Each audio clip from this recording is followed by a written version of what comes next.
Okay, hello everybody. Thank you very much for having me here. I count it a great privilege and honor. I will most likely be sharing my experience as well. I'll mostly be telling my story, and I'll share a few points at the end of the slides. So I'll take you back in time, like 5 years ago, and then I'll walk you through the journey. So let's go. Okay, this picture was taken after my project defense in 2015. So I graduated with a first class from Human Nutrition Department, University of Ibadan. And just like every other person, I was not exactly sure what the future would hold for me per se. Just one thing I knew for sure was that I would be starting my internship because it was available for those who graduated top of the class. So thinking about study abroad opportunities was something that looked quite far-fetched for me at the time.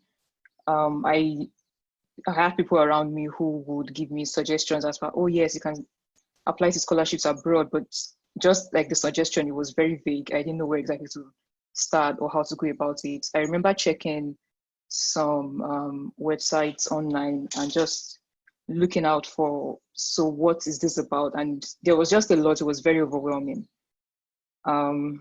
So I think the breaking point for me occurred when I got in contact with, and that's one person that Okwe also mentioned, Pastor, now Professor Peter Amosun.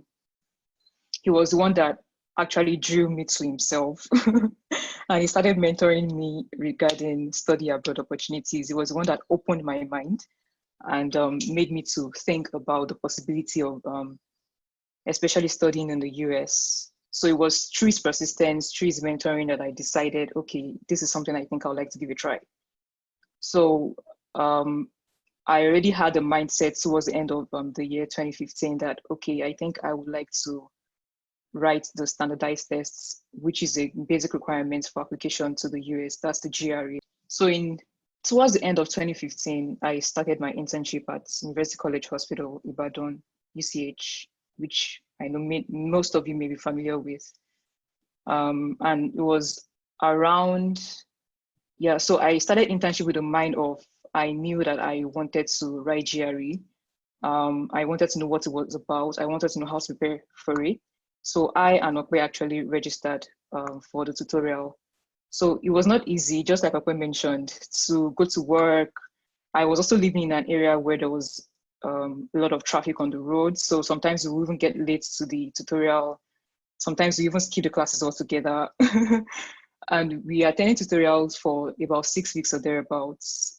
It was just to introduce us to what GRE was about and how to prepare for it. So that was my internship experience. And then I was able to save some money too, because we were being paid for the internship. I was able to save some money for the GRE registration. So sometime towards the end of 2016, yeah, November 2016 to be specific, I started NYSC. So I went into NYSC with the mindset of, I knew that I was going to write the GRE exam.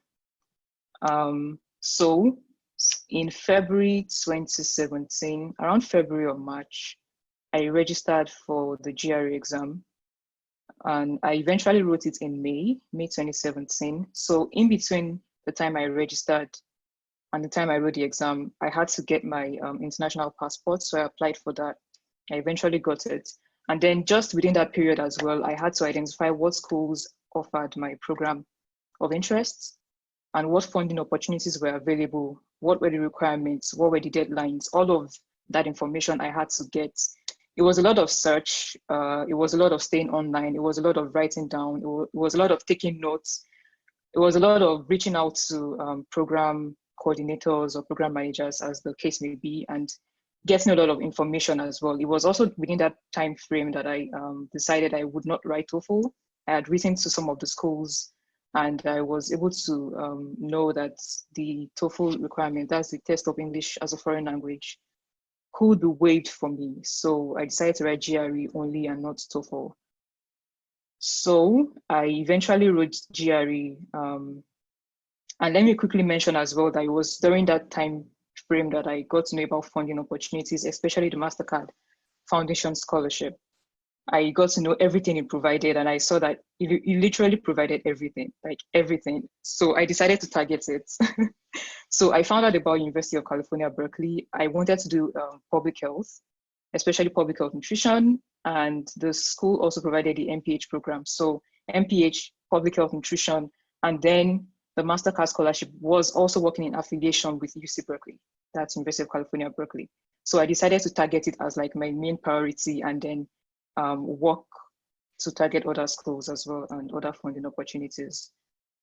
So eventually I wrote GRE in May, and then I started the application, which was usually, it was open, I think in August, because I was targeting the fall semester.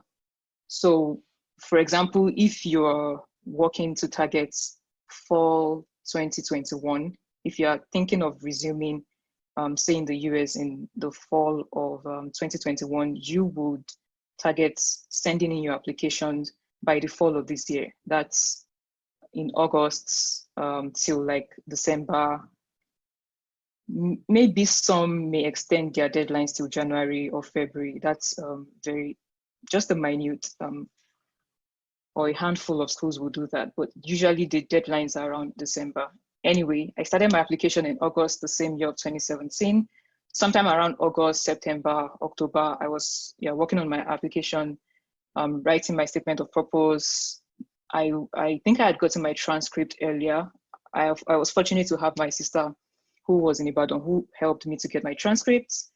So I started my application. However, I also needed application fees. And I will say that I am saying all of these in a way that you'll be able to relate. So you won't think that those who get scholarships or those who get funding opportunities or study abroad opportunities are people who probably have people who can sponsor them, have it all figured out, all of that. I will go through my details just to let you know that that's not necessarily the case. It's just that some of us decided to stick with God and trust God to work it out. So I needed application fees. Of course, at this point, I was depending on Alawi as a core member. And I started my application, didn't know where the application fees will come from. I kept working on it all the same. And then I had applied to present my undergraduate projects at the Nutrition Society of Nigeria conference that was taking place in Ibadan at the time. So I went there, I did my oral presentation, and then there was an opportunity that came up during the course of the conference for especially early career professionals, and I decided to just sign up for it. Just let's see what comes out of it. And thank God it came out well. I got the award. It was the Young Nutritionist Award, and it came with a prize of 50,000 naira. I'm telling you, that was the first miracle. So like 95% of that 50,000 naira went into my application. Yes. So eventually I sent in one application. I needed money for the other application, and that's specifically for UC Berkeley. I remember that I had put in every part of the application. I was just waiting for the application fees. So I finished NYSC, I went home, and then I remember very well that my mom discussed with me around that time. She said she had some money in her account. She already earmarked the money for something else, but because she saw that I was very bent on this US school application and I didn't have anywhere to get the money for it, she decided to give it to me as a loan.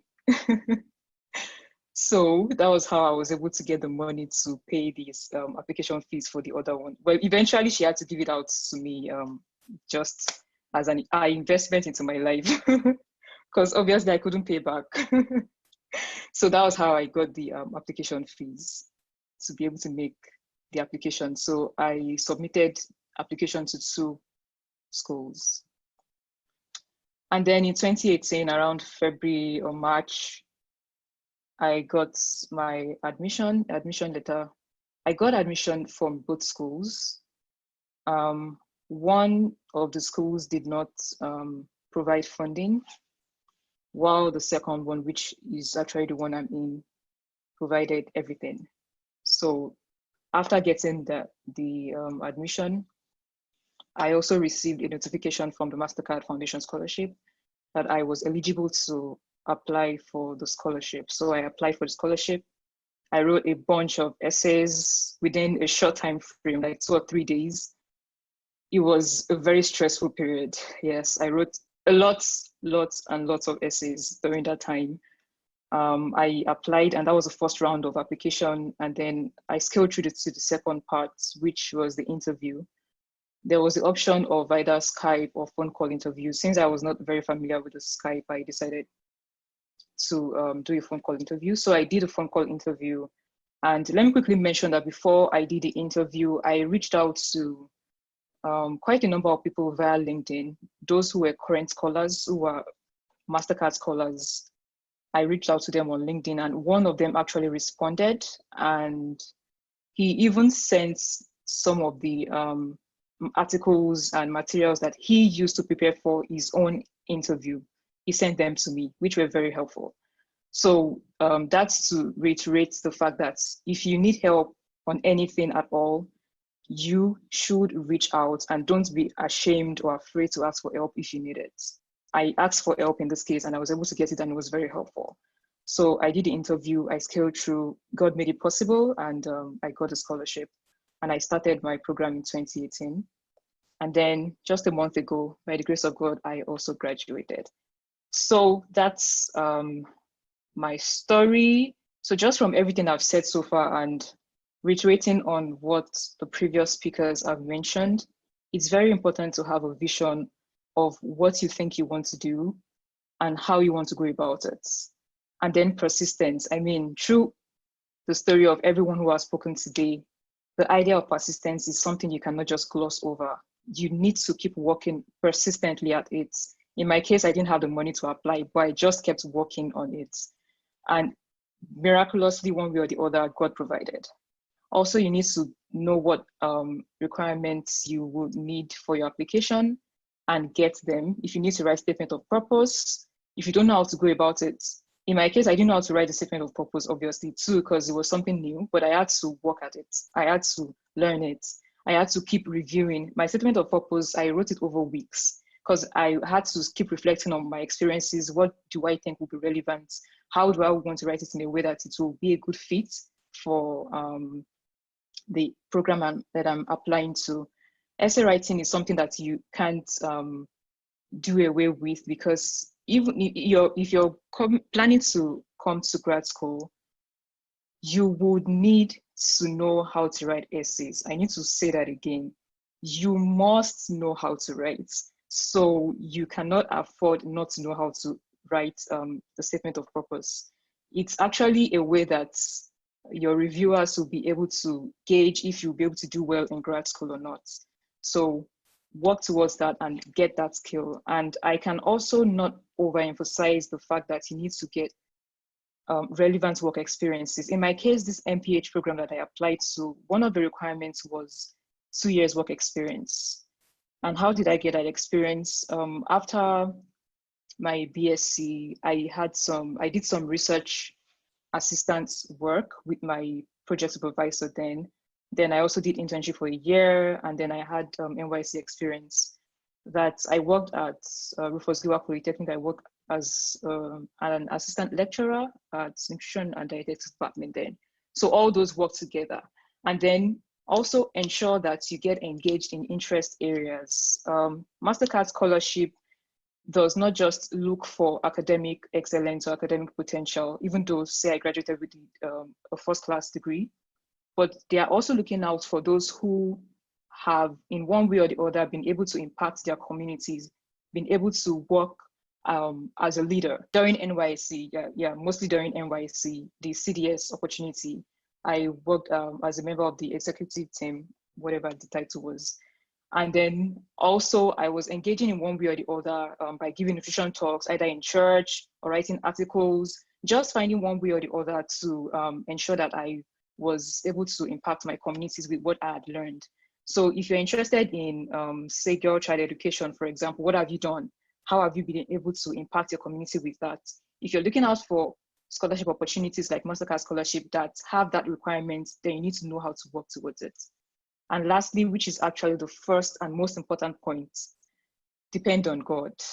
God said in his word that he will give you the treasures of darkness and hidden riches of secret places. When I started out on this journey, I didn't know anything about UC Berkeley. I didn't know anything about Mastercard Scholarship, but I believe that the Lord led me and he guided me to where all these resources were, and he brought them my way and across my path, and he gave them to me. So depend on God. Just like Okwe mentioned initially, that don't just do what everyone else is doing. In my case, even though I was a first class student and I had the opportunity to return to UI to continue there as a scholar, even till PhD, I felt that, and I believe that the Lord made me know that that was not his plan for me, that he wanted me to step outside my comfort zone and take risks, and he had prepared a better place for me. So when everyone else was applying to UI, I didn't, because I felt like God had prepared something better for me and I worked towards it. So depend on God. That's absolutely important. And these are some resources that if you're interested in the Mastercard Foundation scholarships or how to write essays, I would share this particular slide with maybe Brother Stephen, so you can have access to them. I am also accessible and I'm willing to help as much as possible, especially for those of you who show signs of seriousness. I will emphasize that signs of seriousness and you're bent on working towards something similar. I'm very much available, and you can reach out to me via the organizers, especially Brother Stephen. Thank you very much.